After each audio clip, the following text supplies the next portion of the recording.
आसंता अगस्त तारिख देश 80तम स्वाधीनता दिवस पालन करने अवसर में कोणार्क विज्ञापित अंचल परिषद सहयोग क्रमे प्रतिवर्ष भली दिवारात्रा भलीबॉल टूर्नामेंट रिंग रोड स्थित कोणार्क एनएससी कल्याण मंडपठारे आयोजन होगापी जाऊँगी। एने रविवार संध्यार एक सांबादिक सम्मेलन होटेल शर्मा मारुआड़ी परिसर में आयोजित हो जाइछि। ଏହି ଟୁର୍ଣ୍ଣାମେଣ୍ଟକୁ କୋଣାର୍କ ସ୍ପୋର୍ଟସ୍ ଏକାଡେମୀ ଓ ଜନମଙ୍ଗଳ ଯୁବ ସଂଗଠନ ମିଳିତ ଭାବରେ ଆୟୋଜନ କରୁଛନ୍ତି।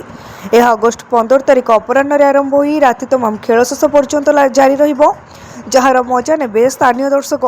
ଏଥିରେ ରାଜ୍ୟର ବଛା ବଛା 4ଟି ଦଳ ଭାଗ ନେବେ ବୋଲି ସୂଚନା ମିଳିଛି। ବାଲେଶ୍ୱର ଜିଲ୍ଲା, ପୁରୀ କ୍ଲବ, ରେନବୋ ଭୁବନେଶ୍ୱର ଓ ଚନ୍ଦ୍ରଭାଗା କ୍ଲବ ମଧ୍ୟରେ ମ୍ୟାଚ୍ଗୁଡ଼ିକ ଖେଳାଯିବ।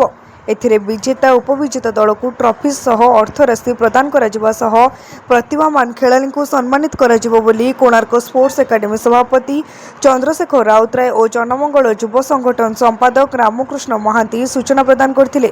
प्रतिवर्ष परी चलित वर्ष मध्य कोणार्क विज्ञापित अंचल परिषदर सहयोगरे कोणार्क स्पोर्ट्स एकाडेमी और जनमंगल युव संगठन कोणार्क मिलित सहयोगरे राज्यस्तरीय भलीबॉल टूर्नामेंट कोणार्क विज्ञापित अंचल परिषद परिसर में अनुष्ठित हो, जो थी कि बछा बछा दल मैंने भाग ने यह कार्यक्रम नेशनल खेला माने उपस्थित रोचंती।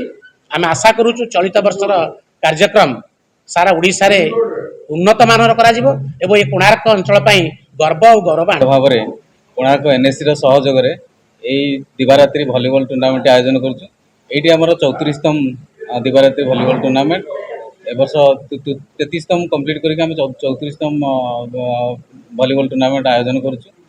ए वर्ष 4टी दल आसुचंती राज्यर बछा बछा दल जे कि बालेश्वर क्लब बालेश्वर आउ आमर rainbow club Bhubaneswar, Puri club Puri एवं चंद्रभागा क्लब आसुचंती, जो थी कि बछा बछा नेशनल प्लेयर समस्त 3-4 जन लेखा नेशनल प्लेयर अच्छा से आसुचंती। आम आशा करुचु ए वर्ष अधिकार अधिका दर्शक आसवे एवं यही वर्षटा को आपण मैंने आम सहित सहयोग करी अधिकार अधिका प्रचार प्रसार करेंगे, जहाँकि कोणार्कर विकास सहित कोणार्क ज्ञानरंजन विश्वाल रिपोर्ट तीर्थक्षेत्र लाइव।